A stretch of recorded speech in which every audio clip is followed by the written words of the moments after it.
من يهده الله فلا مضل له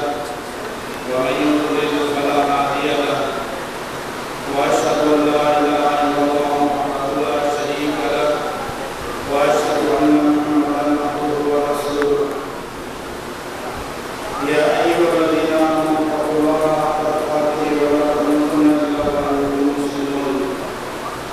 يا أيها الناس اتقوا ربكم الذي خلقكم من نفس واحدة وخلق منها زوجها وبث منهما رجالا كثيرا ونساء واتقوا الله الذي تساءلون به والأرحام إن الله كان عليكم رقيبا يا أيها الذين آمنوا اتقوا الله وقولوا قولا سديدا يصلح لكم أعمالكم ويغفر لكم ذنوبكم ومن يطع الله ورسوله فقد فاز فوزا عظيما أما بعد فإن خير الحديث كتاب الله وخير الهدي هدي محمد صلى الله عليه وسلم وشر الأمور محدثاتها وكل محدثة بدعة وكل بدعة ضلالة وكل ضلالة في النار أعوذ بالله من الشيطان الرجيم من همزه ونفخه ونفسه بسم الله الرحمن الرحيم وعاشروهن بالمعروف فإن كرهتموهن فعسى أن تكرهوا شيئا ويجعل الله فيه خيرا كثيرا رب اشرح لي صدري ويسر لي أمري واحلل عقدة من لساني يفقهوا قولي سبحانك لا علم لنا إلا ما علمتنا إنك أنت العليم الحكيم تمام دوستوں کی تعریف اور برائی کی رعائی خلوص ستائش وسلام علیکم کی یاد فرما ہے اس نے جنات اور انسان کو بہتر کی زندگی اور عبادت کے لیے پیدا فرمایا ہے چنانچہ ارشاد ہوا وما خلقت الجن والانس الا لیعبدون کہ ہم نے جنات اور انسان کو بہتر کی زندگی اور عبادت کے لیے پیدا فرمایا ہے حمد و ثنا کے بعد رب العالمین کی نعمت اور بے شمار فضل و سلام ہو اس ہستی اقدس و مقدس پر جن کا نام نامی اس گرامی محمد اکرم صلی اللہ علیہ وسلم وذات مبارکہ مقدسہ مقررہ کہ رب کائنات نے دینی رحمت کائنات بنا کر محفوظ کیا اور جن کے ذریعے سے اہل کائنات کی ہدایت اور رہنمائی کا بندوبست فرمایا سامعین کرام معززان گرامی محترم بھائیوں بزرگوں اور دوستوں اور قرآن نشین اسلامی ماں اور بہنوں گزشتہ خطبہ جمعہ میں موضوع ہم نے شروع کیا تھا شوہر اور بیوی کے حقوق یعنی میاں بیوی کے حقوق اس عنوان سے موضوع شروع کیا گیا تھا گزشتہ جمعہ میں شوہر کے حقوق بیان کیے گئے کہ شوہر کے کیا حقوق ہیں ایک بیوی کے اوپر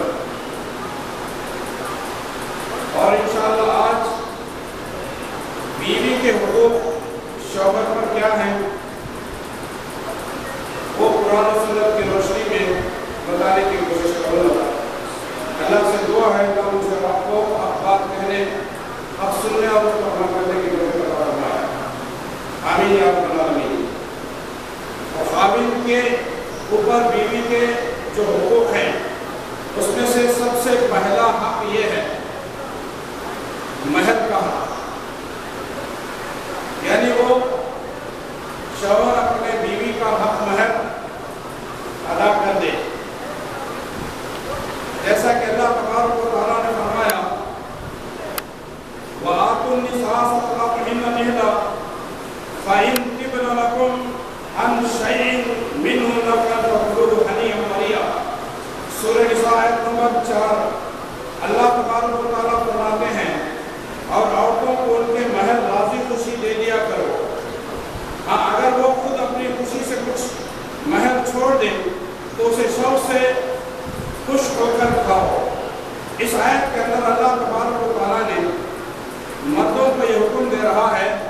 کہ وہ اپنی عورتوں کے حق مہر راضی خوشی دے دیا کرو خوشی کے ساتھ تنگی محسوس کرتے ہوئے مہر ادا نہیں کرنا بلکہ یہ عورت کا حق ہے بیوی کا حق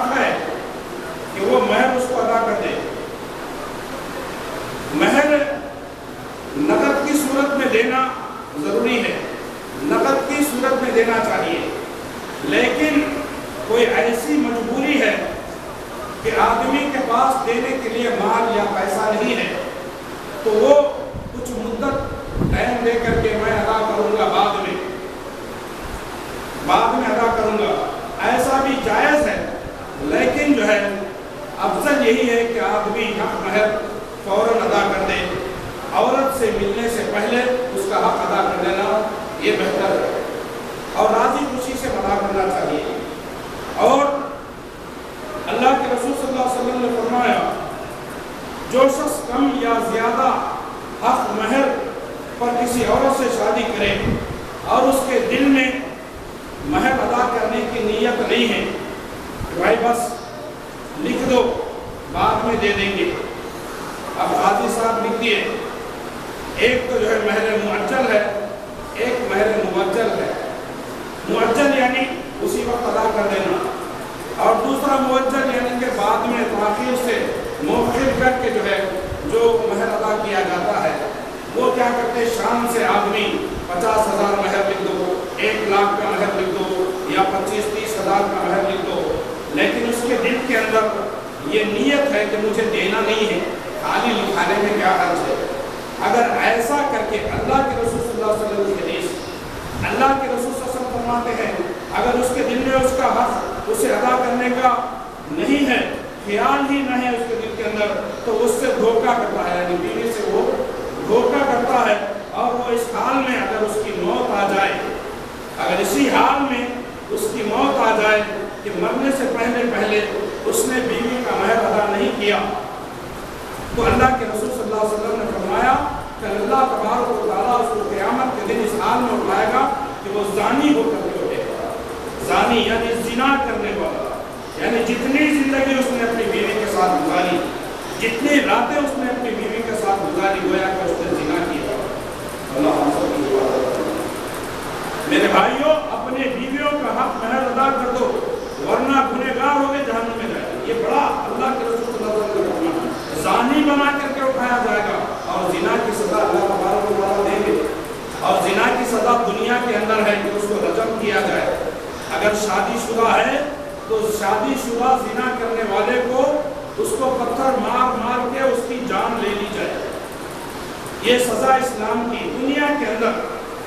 اگر غیر شادی شدہ ہے تو اس کو کوڑے مارے جائیں گے،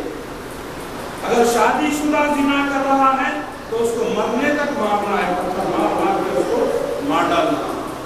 اگر دنیا میں اس نے یہ سزا پالی، اس کو یہ سزا مل گئی، زنا کی سزا دنیا میں مل گئی، تو آخرت میں بچ جائے گا، ورنہ اگر دنیا میں وہ اس سزا سے بچ گیا تو اللہ تبارک و تعالیٰ اس کو کی سزا بڑھا دے گا۔